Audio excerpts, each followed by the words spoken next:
Good evening, everyone. Thank you for joining me. I hope everyone's enjoying their bank holiday. We've had some great weather today in the UK, although unfortunately we've got thunder forecast for tomorrow, so who knows what's happening. So today, guys, I want to talk about China and Taiwan. And, you know, a lot of people have been asking, is this invasion going to happen? What's going to happen? You know, why they're military drills? When's this going to happen? So short answer, no. Long answer, probably. So let's break that down there for you then, guys. So yeah, the basic premise of this video will be China and Taiwan, but I want to touch also at the end about this ceasefire that, you know, Vladimir Putin's proposing, you know, and I want to give a little bit more commentary on that, and then we can reference that to some of the other things that he said and what really happens on the ground when these things are said. When I thought about the when I think of China and Taiwan, I kind of think of John Cena. Remember when John Cena accidentally called Taiwan its own country or something like that, and then he did like this public apology in Mandarin? Guys, you know, some people really sell their souls cheap. I mean, it's absolutely ridiculous. I mean, I would have told people to, you know what, I'm John Cena, I'll say what I want, but, you know, he's obviously a little, well, let me know what you think in the comments about somebody with that type of moral fortitude of, of John Cena. Anyway, guys, so, China-Taiwan. So before we talk about China-Taiwan, we need to understand the geography of China.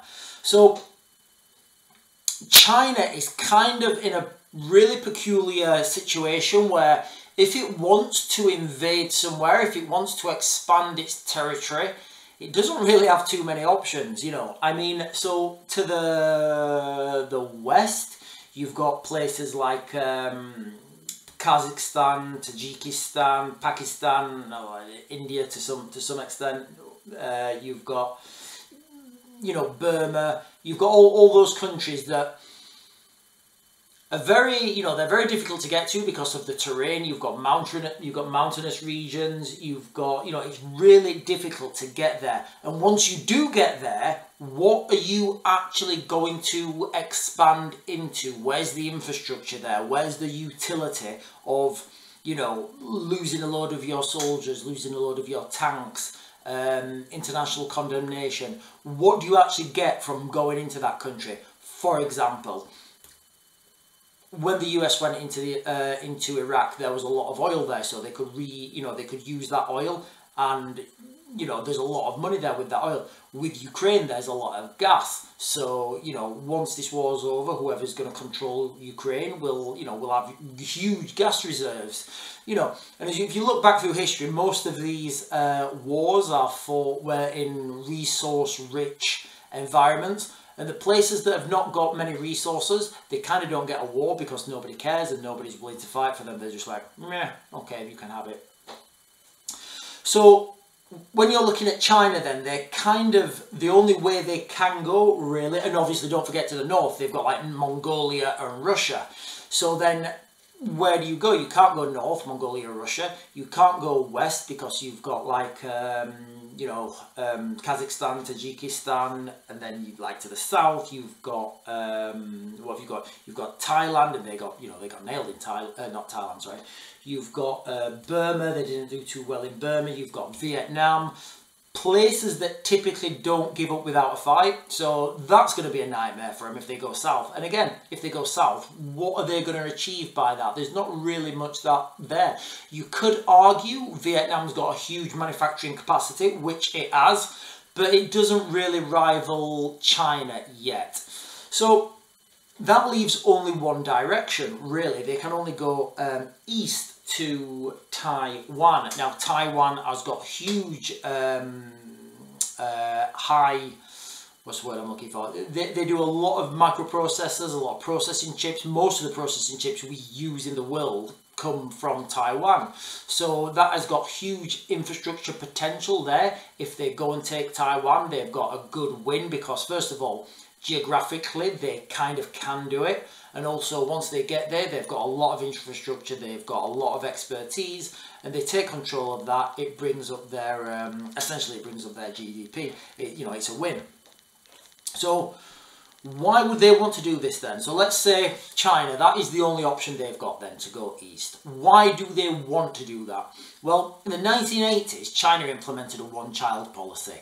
So basically, it says, you know, it is what it says on the tin. People could only have one child. And again, this was like, it wasn't good. Basically, they didn't want girls, so if you had a girl, I mean, I'm not going to go into it, guys, but there's a lot of horrible stories. So at the moment, the demographic is there's a lot of men at a certain age, and then below that, there's not really much, because what's happened is you've got a really high aging population, and then you've got a really low younger population, so the people in the 40s, people who are paying the bills, people who are working, that demographic is really shrunk and compressed. So there's not enough people, there's not enough GDP paying into the system to support the people above who are a lot older. So that leads to huge economic problems, obviously. You know, when you think of pensions, and when you think of, this is probably going to be the worst way to describe it, but when you think of pensions, think of a Ponzi scheme, okay, a pyramid scheme. So as long as you've got more people at the bottom paying in than the people on top, everything's fine. But what China did in the 1980s, they kind of thought, oh no, we don't want more people paying in. We're going to squeeze that and only have one child.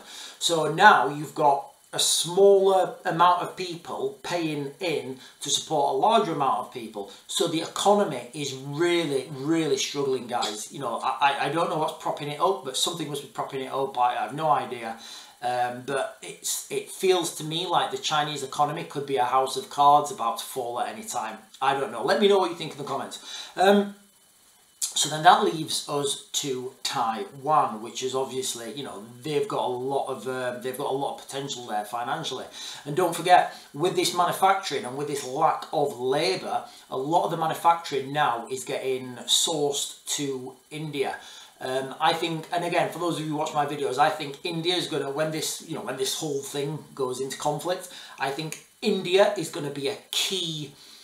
India is going to be a key ally. Whoever's got in India as their ally, whoever India allies with, whether they ally with BRICS or whether they ally with, you know, NATO or whatever you want to call it, you know, India, it could be the turning force because of the manufacturing capacity. Anyway, so that's why, kind of why China, if it goes anywhere, it has to go to Taiwan. And that's kind of why it has to go to Taiwan, because, you know, of poor policies made in the 1980s. Don't forget, China has been expanding. They've been building, their own islands in the South China Sea, I guess. You know, and these islands are basically unsinkable aircraft carriers. You know, they've got airfields on them. They're highly militarized, and that's the situation now in and around that area. Militarily, China is not that advanced. They have a lot of production capability, and they have a lot of dumb missiles. What do I mean by dumb missiles? I mean missiles that are heavily reliant on GPS, and I'll come back to this and tell you how it all fits in. So China's missiles that can basically defend its coast, you know, they're not smart missiles like the West has. They're heavily reliant on GPS. So if you take out those GPS satellites, literally all the missiles are rendered useless. So that brings us on to the systems that China's getting off the ground at the moment. So what they're trying to do at the moment, China, they're trying to get another, so Elon Musk released his Starlink satellite system, which, you know, he says it's for commercial use, it's all for giving people low latency, whatever he says, Wi-Fi or whatever. Guys, it's not. It's a secondary backup GPS signal for the US military. Let's not pretend it's anything else. So China know this, they understand this, and they want to have their own rival. Why is Starlink so good for the military? Because Starlink has got so many satellites, so many small satellites. If you take one out, it doesn't matter because there's so many moving, and they're moving so fast, and they're easily replaceable. If you think about Europe, for example, we have the Galileo system, which is like one big satellite above Europe, and the Russians know where that is. If you take that Galileo satellite out, most of civilian GPS will just vanish overnight, and it's gone and it's not coming back for a long time. However, with the Starlink, if you take one of them out, it's easily replaceable. There's thousands of them to to use as backups. So same thing on the Chinese side. The Chinese are heavily reliant on their GPS systems, which are a few satellites. So until China can get their satellite communications up and running, and they can get their rival to Starlink up and running, I think it's called G60 Starlink or something like that, guys. Go Google it. Go search for it. It's called G60. Chinese G60 satellite constellation or something, and they'll give you more information. So until the Chinese can get that up and running and secure their missile communications, I don't think there's going to be a credible attempt on Taiwan. And you're not going to hear that anywhere else, guys, because everybody else is thinking about, they're doing this and they're doing this. Doesn't matter.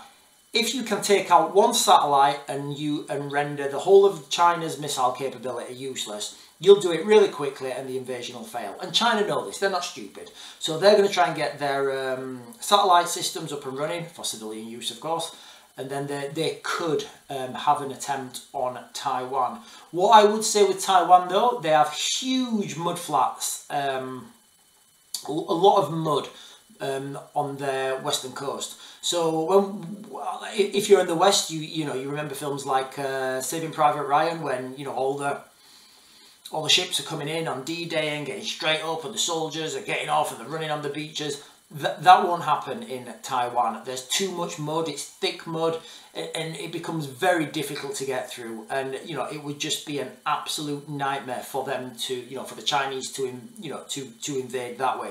So they may have to come around the other side, which presents its own problems. So it's not as easy as people think for China to invade Taiwan. Does that mean they don't want to do it? No. Does that mean they won't do it? Absolutely not. Does that mean they're planning to do it? I kind of think so. But for me, until they've got their G60 satellite system up and running, operational, and that's configured with their missile systems as a secondary communication system, I don't think they're going to be doing anything. And also, to segue into that, will America attack China? America know that the G60 satellite system is key in their communications, and they also know if they do get that up and running, it's going to be very hard to knock that out. So it's kind of like a game of cat and mouse at the moment with these communication systems, with the satellite systems, and there's a whole host of things. But the main thing, guys, really is that G60 satellite system, because without that, the Chinese don't really have any long to medium range missile capability, and the Chinese Navy isn't so much a navy, it's more like a coast guard with missiles. So I just don't see the Chinese have the capacity yet. But as we move forwards, they're launching more satellites and things will change. So maybe this time next year it may happen, but this year I really can't see the Chinese invading Taiwan. Anyway, guys, that's kind of China and Taiwan in a nutshell. People are asking for it on the other channel. I thought I'd do a deeper dive on here because the algorithm doesn't like it over there when you start mentioning China. Who knows? Yeah. So let's talk about Russia then for a moment, quickly. And why this Russian ceasefire, it's just not going to happen. So look back through history. Let's look 2013, when the Maidan Revolution happened. Putin moved in and he annexed Crimea, and he also said to the world, he says, "No, we have no special, we have no regular troops in Crimea." And and the Western media were like, "Oh well, they're not Russian troops. Who are they?" Like, dude, they came in trucks from Russia. Anyway, okay, so that's what he said about that. Then you have the downing of MH17, the aircraft that was quite. There's not really any argument how that was downed, and the Russians said, "No, this was not us, this was from Ukrainian missile." Okay, right, okay, fine. Just time and time again, the Russians say things, and they do these 4D chess moves, and a lot of people fall for them, and people are like, "Oh, Putin, he's asking for peace, he's asking for peace." And I've said this before, imagine somebody coming and taking half of your garden, causing a lot of physical harm to you and your family, He's taken half of your garden, and then when the police come, say, I want to calm it down. I don't want any more trouble. As long as you give me this half of your garden. You can't do that. It's just, you know, you can't do that. You know, if Putin is really serious about a ceasefire and he wants a ceasefire, he'll, you know, pull his troops out and he will return the borders as they were 2013, and, you know, then we can talk about a ceasefire. But how would a ceasefire work? So what would happen? Like, you know, you've got so many soldiers on the ground now who have been fighting each other for so long. If you told them now to stop fighting, if Zelensky came up and he said, right guys, the war's over, and Putin said, yeah, the war's over, we're done, they would still be fighting there, guys, for the next 10 years. You know, this is not going anywhere. It's just, you know, I feel it's just a 4D chess move from Putin. Let me know what you think in the comments about that. But what I will say as well is, if you guys remember like the 2013-2014 invasion, OSC, I can't remember what OSC stands for, but it's like it was like the monitoring board that used to go around and see where the fighting was in Ukraine. The OSCE, when they were moving around, everybody knew where they were moving, so both sides used to tell each other where the OSCE monitors were, so they'd stop firing in that area. So they didn't actually, you know, it was just a waste of time. And I was talking to some guys who, you know, some Ukrainian guys, and they were saying that they had private Facebook groups with both sides on. So, you know, at certain times, so like at lunchtime, they'd just have a ceasefire because, you know, no one wants to get shot while they're having lunch. And if anybody was there, they'd keep each other informed. And it was a really strange, it was a really, not metric, it was a really strange part of the warfare that I've never really seen two sides talking to each other over social media and being quite cordial about it as well, you know, not wanting to, you know, because what you've got to do is, what a lot of people don't do, and especially politicians because they're stupid, they don't bring things down to the personal level. Right down there on the bottom personal level, you've got private soldiers on both sides who just want to go home to their families. They don't want to be there. They're being told to go there. So, you know, they don't want to put any extra effort in more than they, you know, more than they need to. And that's why I think all wars are pointless, guys, all right? And, you know, the invasion of Ukraine was absolutely pointless, and it's for reasons beyond what I can conceive. So yeah, so that's really what the ceasefire is all about. It's just a 4D chess move. And where would these, and Putin's also said, he said that he will, you know, as long as, what's he said? We'll have a ceasefire as long as you recognise these battlefield gains. Well, you know what? There was kind of like the Minsk agreement and the Minsk II agreement where, you know, Putin agreed to have a ceasefire, and then he came in with a load of troops in 2022. So you can't really take anything that he says at face value. But what he will do, what this will do, it will be a huge propaganda for liberal Western media to say, oh, look, Putin's wanting peace, he's wanting this, and you know, people just don't understand. You've got to understand the culture, you've got to understand the background to these conflicts, which a lot of these media companies don't. And the final thing I want to say, guys, is something I found out. In fact, let me just quickly look at it here. I think I've got it on the, no, I've dropped, oh, here it is, hang on. So I looked at, I'll put links to these in the description as well, guys, for you guys to check yourselves. So I was looking at the Falkland Islands. As you know, it's something I keep an eye on. I keep an eye on the Falklands, I keep an eye on Antarctica, and all these other little conflicts that are brewing that nobody talks about yet. And it's funny because, you know, I tell them, you guys, and then a couple of weeks later they come out on mainstream media.